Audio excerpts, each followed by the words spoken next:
Next time వచ్చినప్పుడు ఎప్పుడైనా ఒక కొత్త క్రిమినల్ గ్యాంగ్ కానీ ఒక గ్యాంగ్స్టర్ కానీ వచ్చినప్పుడు తను అంతకుముందు అదే ఫీల్డ్లో ఉండి చేసిన తప్పులు అవ్వచ్చు, లేకపోతే కొత్త టెక్నాలజీ అడ్వాన్స్మెంట్ అవి నేర్చుకుని always it will be the level will get up than before. So Satya concept మెయిన్గా ఇప్పుడు నేను 98లో నేను ఫస్ట్ టైం బాంబే వెళ్ళి అండర్ వరల్డ్ గురించి రీసెర్చ్ చేసి ఆ టైంలో ఉన్న పరిస్థితుల్లో అప్పుడున్న పోలీసింగ్ మెథడ్స్ అవ్వచ్చు, లేకపోతే అండర్ వరల్డ్ ఉన్న రెవెన్యూ మోడల్స్ ఉండొచ్చు, వాటిని దృష్టిలో పెట్టుకుని ఒక మనిషి వచ్చి తనకేమైంది అనేది ఆ స్టోరీ అయితే, ఇప్పుడు 2013లో అసలు మనం ఏమైతే క్రిమినల్ గ్యాంగ్స్ ఎలా ఆపరేట్ చేస్తారనేది అది చాలా ఓల్డ్ స్టైల్ అయిపోయింది. ఎందుకంటే because everything keeps changing with time. So ఇప్పుడు రోజుల్లో ఒక మనిషి ఒక అబ్రాడ్కి వెళ్ళి ఒక గ్యాంగ్ని పెట్టి, లేకపోతే ఒక డెన్ నుండి షూటర్లు ఉండి ఇలాంటి మన పాత రకం పద్ధతులు అనేది ఇంకా అవసరం లేదు because of the new technology. So దీన్ని దృష్టిలో పెట్టుకుని ఐ క్రియేటెడ్ ఎ ప్రొటాగనిస్ట్. అతను రన్ చేయడానికి బాంబేలో ఉండొచ్చు, హైదరాబాద్లో ఉండొచ్చు, విజయవాడలో ఉండొచ్చు, అనకాపల్లో ఉండొచ్చు. ఎందుకంటే జరిగేదంతా ప్రతిదీ ఫోన్ల మీద, లేకపోతే it will be unimaginably bigger, not because of the film, not because of నేను ఎలా తీసాను, సినిమా ఎలా వచ్చింది, దాని గురించి మాట్లాడలేదు. ఎందుకంటే ఈ క్యారెక్టర్ నేను ఇన్ని దావుద్ ఇబ్రాహిం దగ్గర నుంచి స్టార్ట్ చేసుకుని టెర్రరిస్ట్లు అవ్వచ్చు, ఒక ఓవర్ ద ఇయర్స్ నేను లాస్ట్ 25 ఏళ్ళలో నేను స్టడీ చేసిన క్రిమినల్ సైకాలజీస్ అన్నీ తీసి దాన్ని అన్నీ ఒక బాటిల్లో వేసి ఆ బాటిల్లో నా బ్రెయిన్ పెట్టి ఇవన్నిటిని బాగా మిక్స్ చేసి తీసిన ఒక క్యారెక్టర్ ఇది. సో ఆబ్వియస్లీ వీళ్ళందరికన్నా ఎక్కువ ఆలోచించగలుగుతాడు, ఎందుకంటే తను ఆల్రెడీ స్టడీ చేసి ఆ ఇన్ఫర్మేషన్ ఉంది కాబట్టి. సో ఒక ధీరుభాయ్ అంబానీ, ఒక టాటా బిర్లాలు అందరూ ఒక సాచురేషన్ పాయింట్కి వచ్చిన తర్వాత అక్కడ ఒక ధీరుభాయ్ అంబానీ ఒక కొత్త విజన్లో చూసి తను మొత్తం కార్పొరేట్ విజన్ని మార్చేశారు.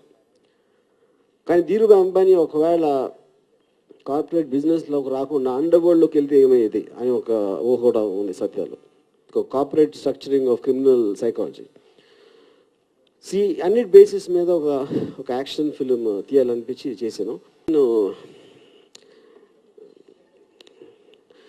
క్రైమ్ చావదు అని ఒక లైన్ ఉంది ట్రైలర్ మీద, ఇందాక ఇన్ని ఉంటారు. అది ఫస్ట్లో ఎక్కడో ఫేస్బుక్లో పెడితే దాని మీద ఎవరో ఒకరు కామెంట్ రాశారని చెప్పారు నాతో. వర్మ చెప్పింది కరెక్టే, క్రైమ్ చావదు, ఎందుకంటే తను చావనివ్వడు.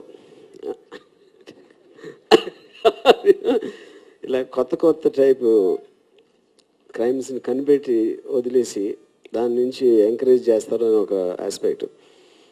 బట్ ద పాయింట్ ఈజ్, నేను చాలామంది వైలెన్స్ని రొమాంటిసైజ్ చేస్తారు, లేకపోతే అని నాకు నా ఫస్ట్ సినిమా నుంచి ఆ కామెంట్ ఉంది నా మీద.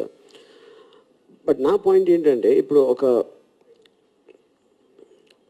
ఒక క్రైమ్ చేసే అతని సైకాలజీని డీప్గా స్టడీ చేసి దాని నుంచి ఒక ఎంటర్టైనింగ్ యాక్షన్ ఫిల్మ్ చేయటం వలన you'll understand it. The point is not to encourage crime are అది కరెక్ట్ అని చెప్తున్న ఉద్దేశం కాదు. కానీ ఎవరైనా దాన్ని పాల్పడితే ఎందుకు చేస్తారు అనే తన సైకాలజీని స్టడీ చేసినప్పుడే you will get a deeper understanding of it. దాని కాన్సెప్ట్లో జస్ట్ వాంటెడ్ టు, ఇది ఒక సాంగ్, బ్యాక్గ్రౌండ్ సాంగ్ ఇది. అండ్ ఆల్మోస్ట్ హీరో సైకాలజీని శర్వానంద్ ప్లే చేసిన సత్య హీరో సైకాలజీని ఒక విధంగా అర్థం బట్టి నేను చూపెట్టడానికి చేయడం జరిగింది. So I just want you to watch that video. Thanks. Satya ముందుగా మాట్లాడాలంటే Ram Gopal Varma, one of the biggest and brilliant directors in India. ఆయనతో పనిచేయాలి, ఒక సినిమాలో ఒక చిన్న క్యారెక్టర్ అయినా చేయాలి అని ఆశతో ఉన్న ఒక యాక్టర్ని ఒక చిన్నప్పుడు ఎప్పుడు కలకంటూ ఉండేవాడిని.